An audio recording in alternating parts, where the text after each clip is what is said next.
Welcome to part 2 of chapter 1 of our FSBCA curriculum.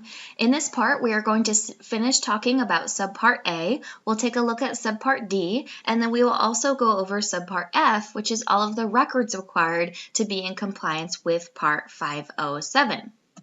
So the rest of subpart A, we're going to be talking about some exemptions to this rule. In part 1 of this chapter, I explained that if you are required to register with Part 415 of the Food, Drug, and Cosmetic Act, you are also required to be in compliance with Part 507. So the first most obvious exemption is that if you're not required to register with 415, you're not required to be in compliance with Part 507.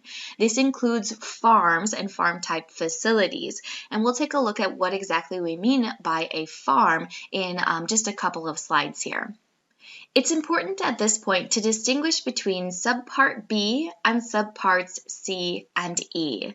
Subpart B is all about the current good manufacturing practices, and subparts C and E are about preventive controls for animal food. And what we'll see in these exemptions is that some types of facilities will have an exemption to one of those parts, but not the other. Okay, so subpart B is current good manufacturing practices. These are the baseline standards for production of safe animal food, and subpart C and D, the preventive controls, take that up a step by being a little bit more diligent about the observation, the monitoring, the record keeping that we do on our practices because those hazards we're dealing with are a little bit more risky or could have a bigger impact. Okay, so let's take a look at the types of establishments exempt from subpart B. Keep in mind, these guys will still have to comply with subpart C and E. But subpart B does not apply to facilities that are holding or transporting raw agricultural commodities. Anyone that does the hulling, shelling, drying, packing, and or holding of nuts and hulls without further manufacturing or processing. So if this facility is also grinding those shells or roasting the nuts, they will have to be in compliance with subpart B. And also a facility that gins cotton does not have to be subject to subpart B, again, only if they're not doing further manufacturing or processing. As I referenced in part 1 of chapter 1, if you have any questions about whether your facility falls under the exemptions or which parts you are applicable to, please reference the FDA Technical Assistance Network to clarify any of that applicability for you. Subparts C and E do not apply to this list of types of facilities here. The first one is going to be activities subject to regulations for thermally processed low-acid foods packaged in hermetically sealed containers. Now, to clarify, that is just those specific activities. There's probably other things going on in that facility that will be subject to subparts C and E, but because we have some other regulations that cover the thermally processed low-acid foods, we do not need to make them be subject to subparts C and E. Same thing kind of applies to activities related to the produce safety rule. Activities that are subject to the standards of the produce safety rule, which is another part of FSMA. Again, they have some sort of regulation overseeing them, so subparts C and E are just a little bit redundant. We'll talk about qualified facilities here in a couple of slides. They technically do have an exemption to subparts C and E, but do have some modified requirements. We also have an exemption for small or very small businesses that are also farm mix type facilities. If they are only engaging in activities that are specified low risk or low risk animal food combinations, then they could also have an exemption to subparts C and E. Again, with that one, I would have you reference the Technical Assistance Network to determine whether the activities done at your facility fall into that category of specified low risk. And then also we have facilities engaged in the storage of raw agricultural commodities other than fruits and vegetables intended for further distribution or processing. Here's the definition of a primary production farm. These definitions do come from the Human Food Rule, so if you want to see more specifics or context, I would reference you to the Human Food Rule, which is part 117. And the reason we care about this definition is because farms do not have to register as a food facility under part 415.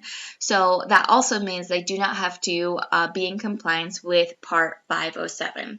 So knowing what these are and whether your facility falls under this category will be important to determine your applicability.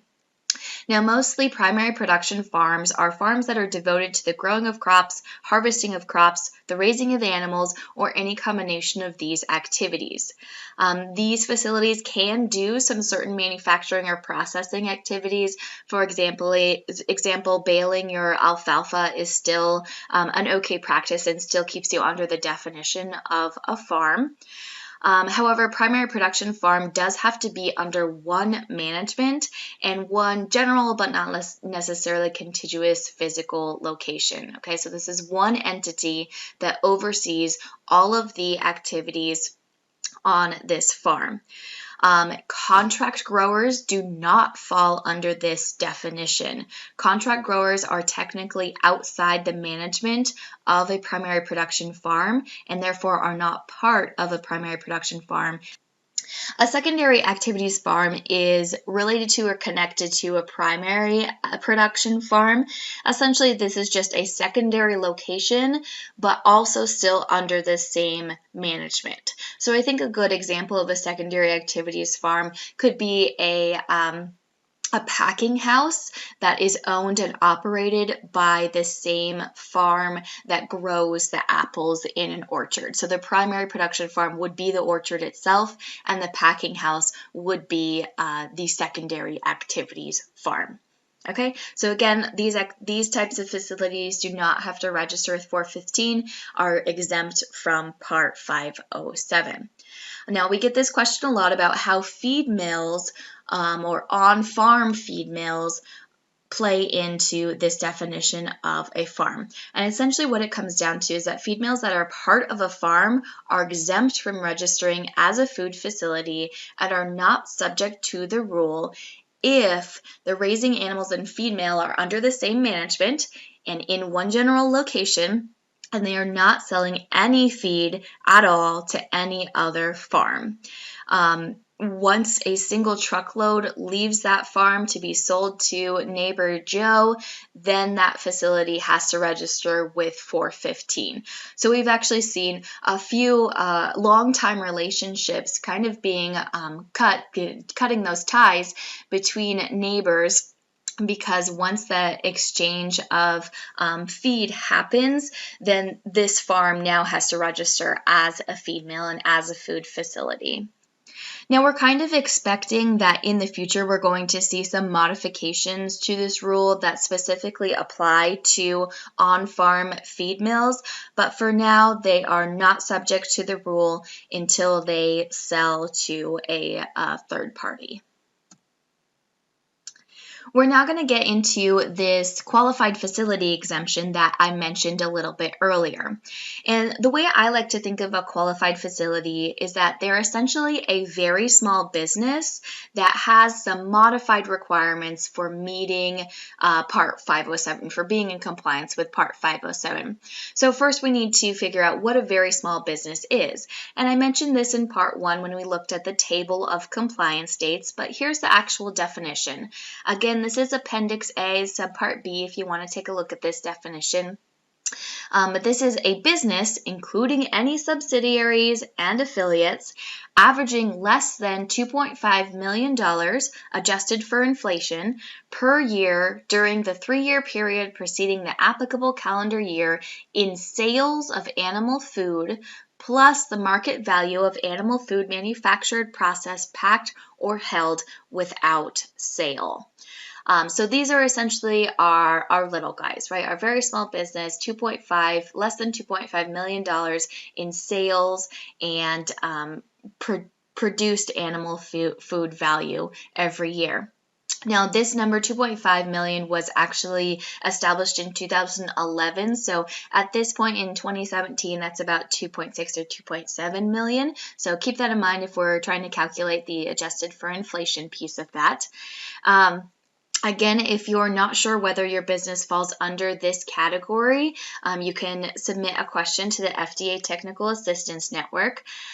There's also some really good guidance documents that the FDA has produced to help very small businesses be in compliance with Part 507. So definitely reference those if that's the facility you're working with at this point. So if you are a very small business, you are allowed to apply for an exemption that we call a qualified facility exemption.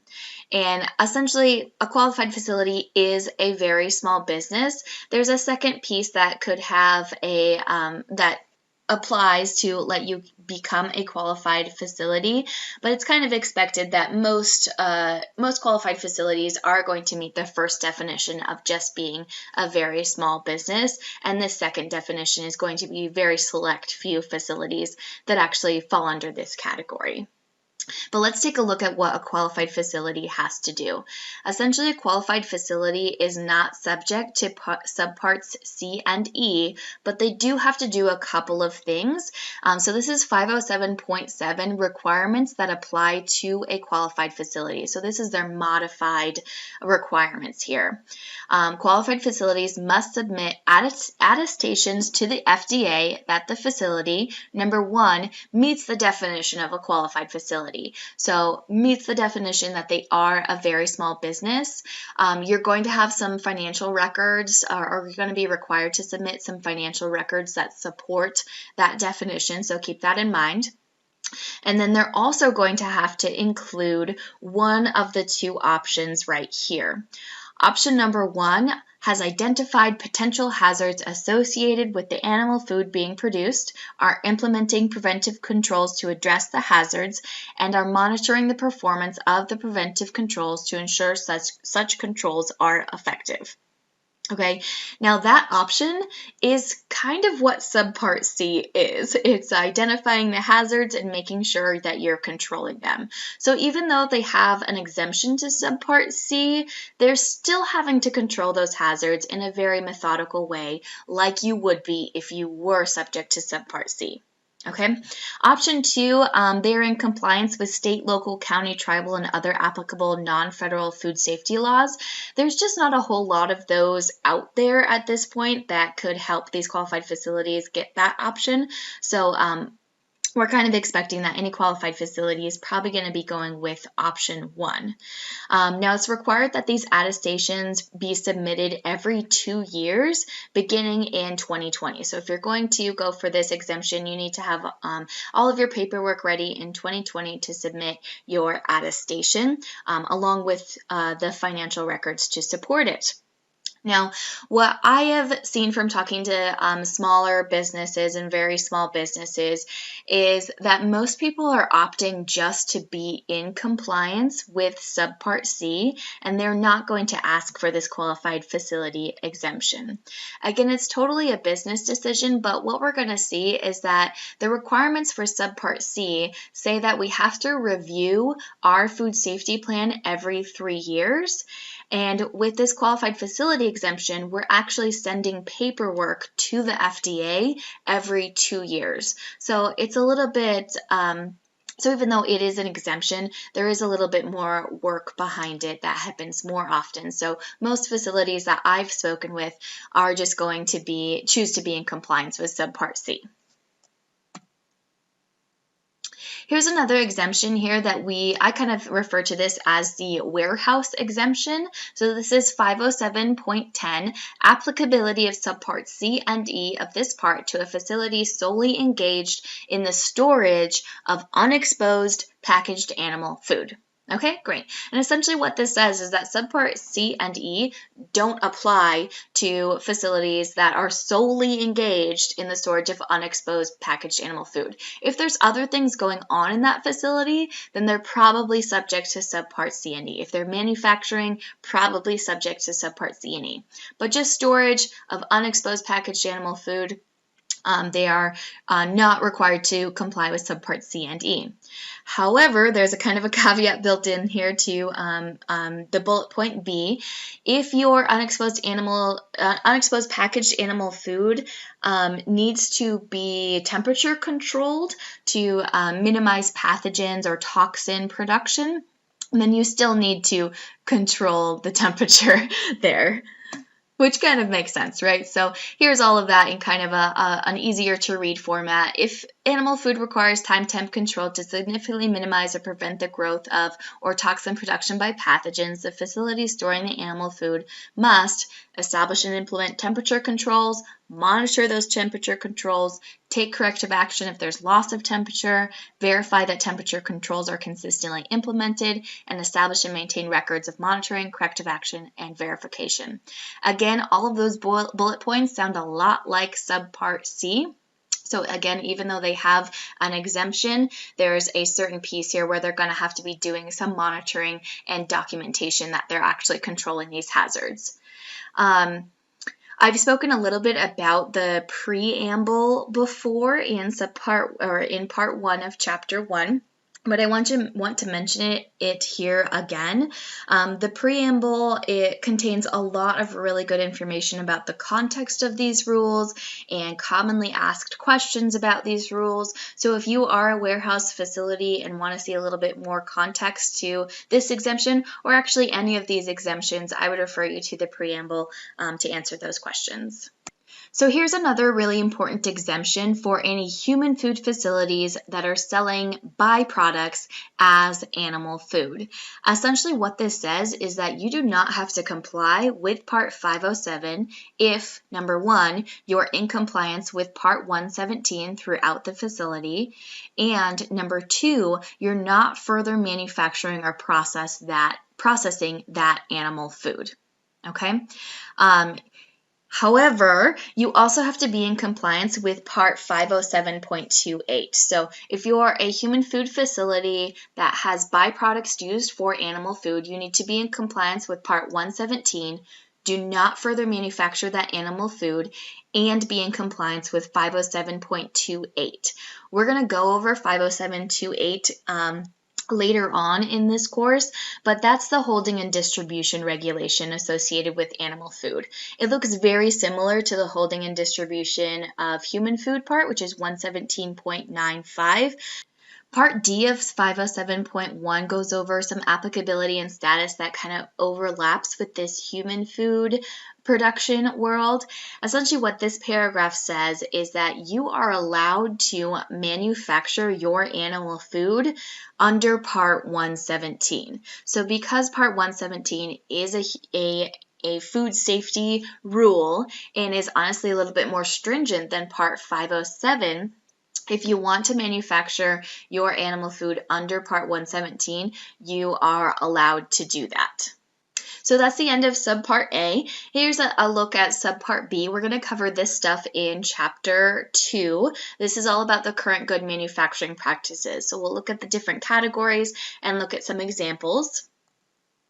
Subpart C, you can see there's a little more text here. This is really the big part of the animal food rule here. This is hazard analysis and risk-based preventive controls. So we spend chapters 3, 4, 5, 6, 7, 8, and 10 on Subpart C. This right here is the only slide in this curriculum about Subpart D. I'm still required to show it to you and say that we went over it though. Subpart D is about when a qualified facility loses its exemption and how it can get it back. So if you want to look at all the details, they're all provided in the Appendix A in the rule itself. But really, I think you should just know at this point that if you're going to apply for a qualified facility exemption, there are things that can happen that will the FDA will take that away from you, but there is also a way of getting it back. Okay, that's Subpart D. Subpart E is all about the supply chain programs. As I said in Part 1, this kind of falls under the umbrella of Subpart C, but we have to treat these preventive controls a little bit differently, so it's got its own subpart, and this is going to be Chapter 9. And then subpart F is all about records. So we're going to spend the rest of this chapter going over subpart F. So throughout Part 507, we're going to see that there's going to be numerous records produced in an effort to become compliant with Part 507, or at least document that you are in compliance with Part 507. So we also need to talk about some of the requirements that apply to those records that are being produced. So first and foremost, any records produced are subject to all of the requirements of Subpart F. Records obtained by FDA in accordance with this part are subject to disclosure requirements. So the Freedom of Information Act does apply to any of the records obtained by the FDA. All records must be made promptly available upon written or oral request. Requirements of 507.206 apply only to the written food safety plan. Spoiler alert, that part tells you that your owner, operator, or agent in charge has to physically sign your food safety plan. Okay, so that's what that bullet point is talking about. The requirements of 507.202 do not apply to the records required by 507.7, which is the qualified facility exemption section of this subpart. 507.202 general requirements applying to the records. Records must be kept as original records and true copies. So this has to be the actual record produced during the observation or monitoring of your activities. Has to contain the actual values and observations obtained during verification activities, be accurate, indelible, and legible, be created concurrently with performance of the activity, and be as detailed as necessary to provide history of work performed. All records do have to have some specific things. They need to have information adequate to identify the plant, the date, when appropriate, the time, signature of the initials performing or the person performing the activity, and any product or lot code if that is available. Part C of this section talks about electronic records requirements, and essentially what this says is that any electronic records produced while being in compliance with Part 507 do not have to be in compliance with Part 11, which has to do with the security and safety of electronic records. So what records are needed? Records have to be original records, accurate, indelible, legible, created concurrently, and detailed as necessary. They have to have all of the appropriate information, and these records are exempt from 21 CFR 11 requirements. This is part 2.206 that I referenced a little bit earlier. The owner, operator, or agent in charge of the facility must sign and date the food safety plan upon initial completion and upon any modification. So how long do I have to keep all of these records that we are required to produce and make indelible? The short answer is 2 years. All records required by this part must be maintained at the plant or facility for at least 2 years after the date they were prepared. If you are going for a qualified facility exemption, there was that description of a 3-year period preceding the application, where you have to have financial records. So obviously having those records on hand for a 3-year period is probably a good idea. If you are purchasing a new piece of equipment and using that in a facility, the records that apply to the old piece of equipment also have to be retained for at least 2 years after that piece of machinery has been decommissioned or stopped being used. Okay? So if you buy a new extruder, you need to make sure that records from your old extruder are kept on hand for at least 2 years after you stopped using it. You can store your records off-site except for the food safety plan. Now, the food safety plan is kind of the overall comprehensive record that we have to support our food safety system, right? So that needs to stay on-site, but other records can be kept off-site as long as they can be retrieved or available within a 24-hour period if that's requested of you. If the facility closes for a prolonged period, you can remove the food safety plan from the facility as long as you can produce it within 24 hours. So this situation makes me think of like a seasonal facility. When that closes down for the season, you can take the food safety plan off site, but if it's requested, you should have it available in 24 hours. You can use existing records to support your food safety plan or your food safety system. There's no reason to make new records. They don't need to be duplicated. You can use existing records. And each set of records, whether existing already or newly produced, doesn't have to necessarily be in like the same file cabinet in the same room, right? They can be in different parts or different locations within the facility as long as they can be produced when needed. 507.215 talks about written assurances. So this is going to be between a buyer and a facility or a supplier and a facility. We're going to have some certain assurances in certain situations. So there are some requirements specifically about those assurances, mostly because these are legal documents. So first of all, we need to make sure, in addition to all of the other requirements of records, we have an effective date, we've printed names and signatures of authorized officials, and we have a description of all of the applicable assurances.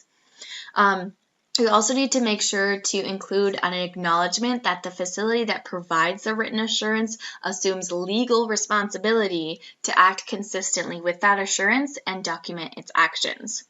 Additionally, if a provision that says that if the assurance is terminated, responsibility for compliance with the applicable provisions revert to the manufacturer or processor on the date of termination.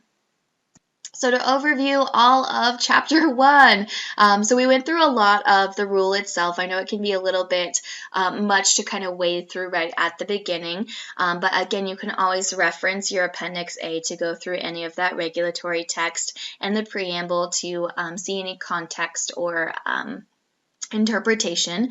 But essentially what we went through in chapter 1 was subpart A, general provisions and the exemptions. Subpart D, I showed you that slide about the withdrawal of a qualified facility exemption, and subpart F, all of the requirements for the records that go along with part 507. So in the rest of the chapters, we're going to cover subparts B, C, and E, and that finishes up chapter 1.